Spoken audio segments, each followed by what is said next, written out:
Shalom. All praises to Yahweh Bahashem Hashai Bahashem Kodesh. Double honors unto the apostles and elders of GMN, to the true leaders of Israel today. And salutations to all the Akim who do this work in truth and sincerity, who are risking their lives and their freedom to do so, as well as the scattered Israelites who come looking like the heathen but are not, by way of their forefathers' seeds, who are Israelite men. The true name of the Most High is Yahweh, and his son's name is Yahushai. And the Lord's holy chosen people are the so-called Negroes, Latinos, and Native Americans, as we're the ones who suffer under the curses in the book of Deuteronomy. My name is Zakalia, and I'm from GMS Jamaica Kingston Camp. And this video is about the Mark of the Beast prophecy, which is the mark chip. Alright, so all roads lead to the mark of the beast, which is that mark chip, and today's focus will be on Australia, or today's video.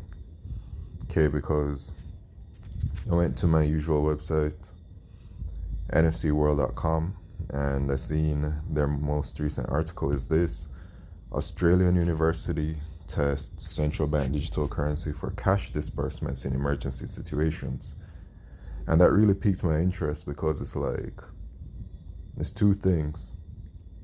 They're testing the CBDC, the Australian CBDC, for cash disbursements in emergency situations. Okay, so I want to get the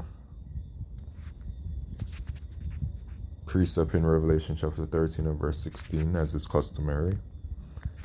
This is Revelation chapter 13 and verse 16, and he causeth all, both small and he causeth all, both small and great, rich and poor, free and bond, to receive a mark in their right hand or in their foreheads, and that no man might buy or sell, save he that had the mark or the name of the beast or the number of his name.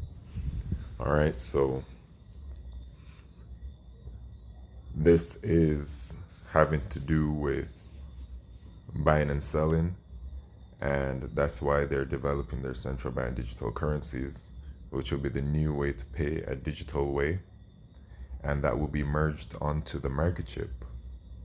Okay, and in places like Sweden, they're already using it for such purposes, and wherever else in the world. And along with that will come the digital identification system, which will also be merged to the market chip, because the market chip is going to be an all-for-one use, where information is stored on it.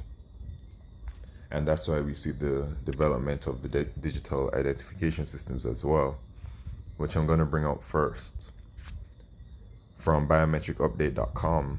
Actually, when was this? October 27th? Yeah, both of these articles came out on the same day. Anyway, it says, as Australia's national digital ID marches on, MyGov and NSW digital ID face delays.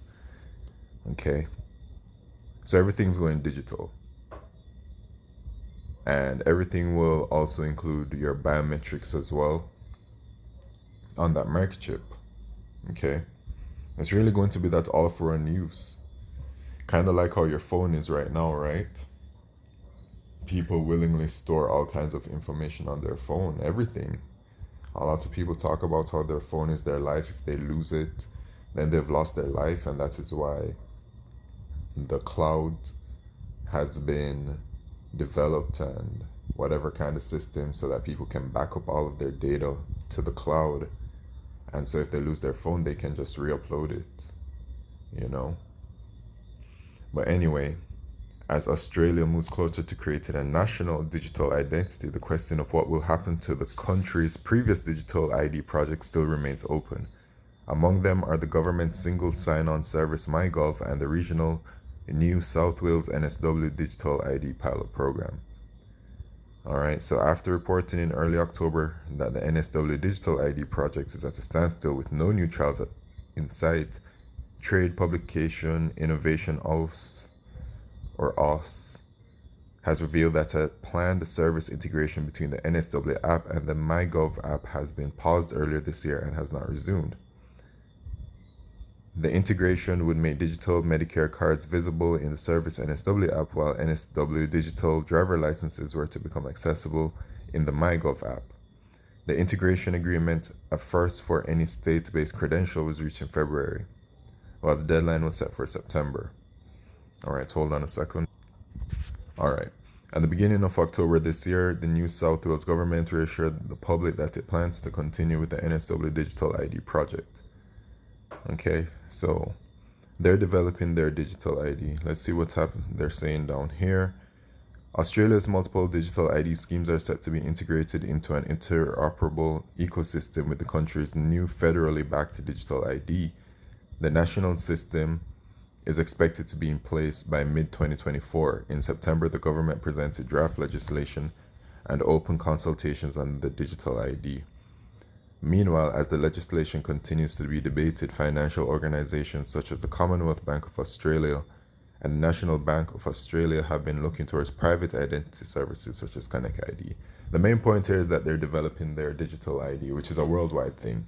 Every single country is developing their digital ID because it's going to be merged onto that market chip, and it's going to have everything. It's going to have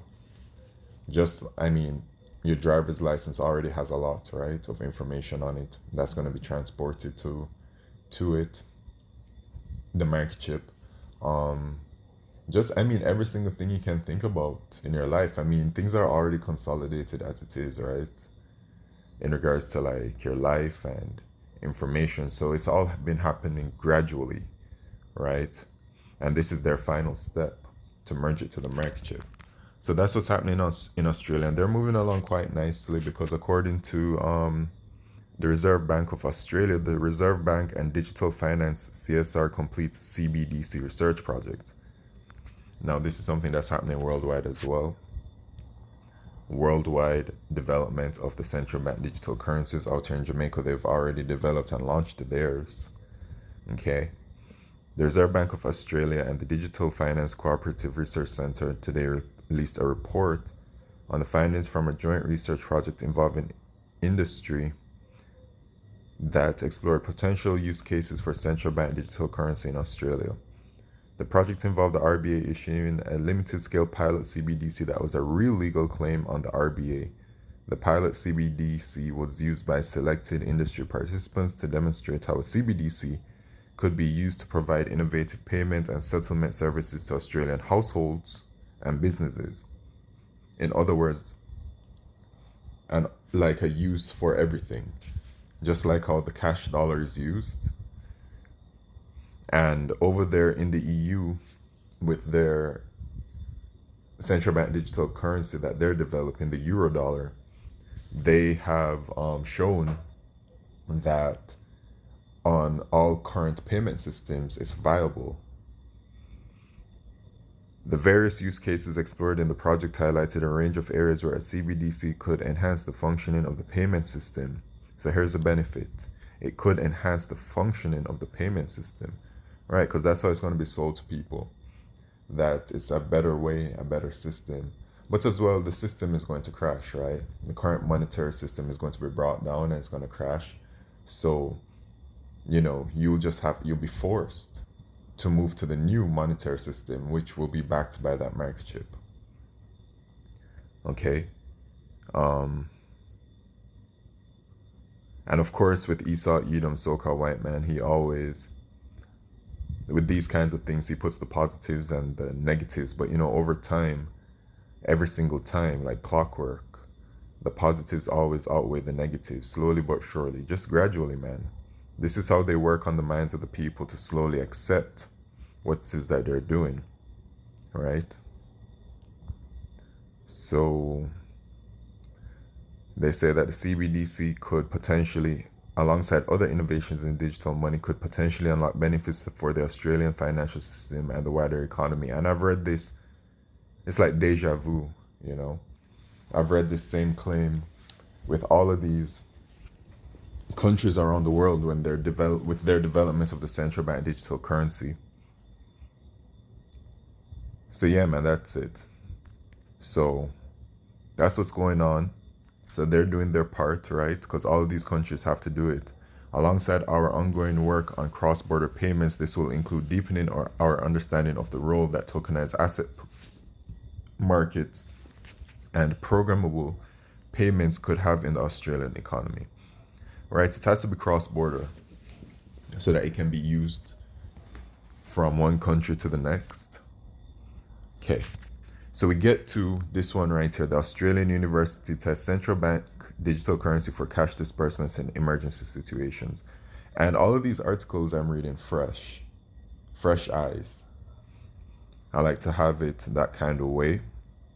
Okay, so we're all reading together, for those of you that do listen or watch.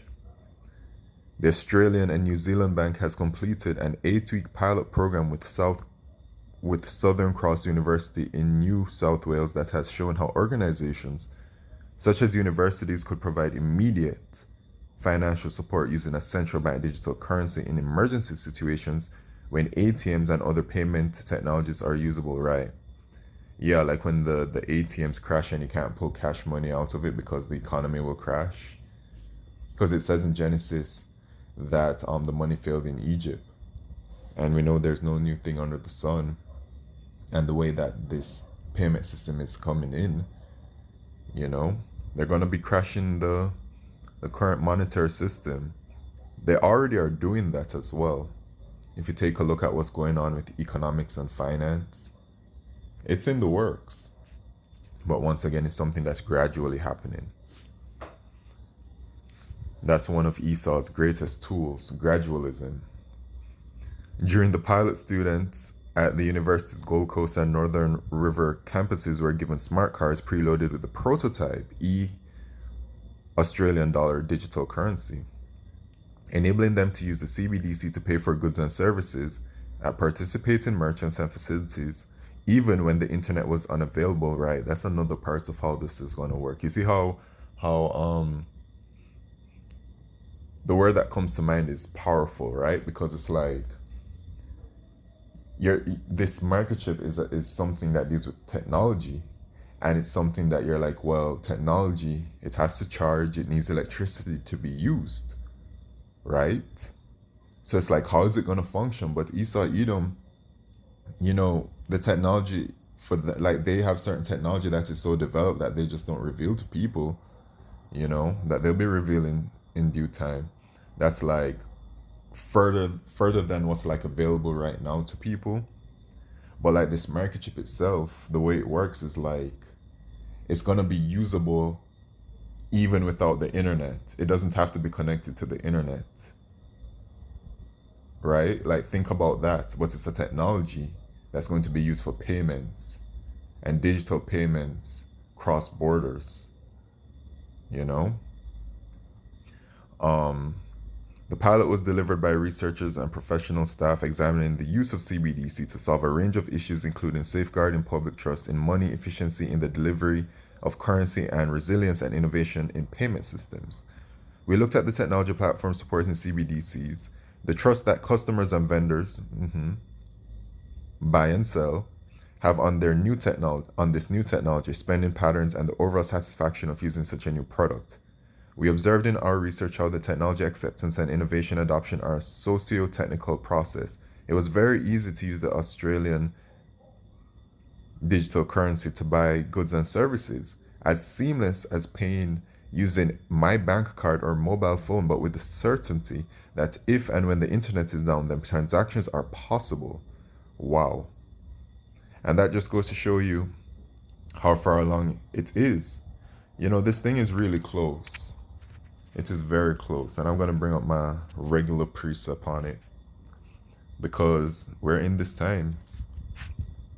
Habakkuk chapter 2 and verse 3, for the vision is yet for an appointed time, but at the end it shall speak and not lie. Though it tarry, wait for it, it will surely come, it will not tarry. Right? Because the vision is going to manifest in the end of days, and we're at the end of the rulership of the Edomites, the so-called white man. So we're going to see it all be developed. All of the prophecies are going to be developed, and we're going to see it start happening in this kind of way, because really this is huge.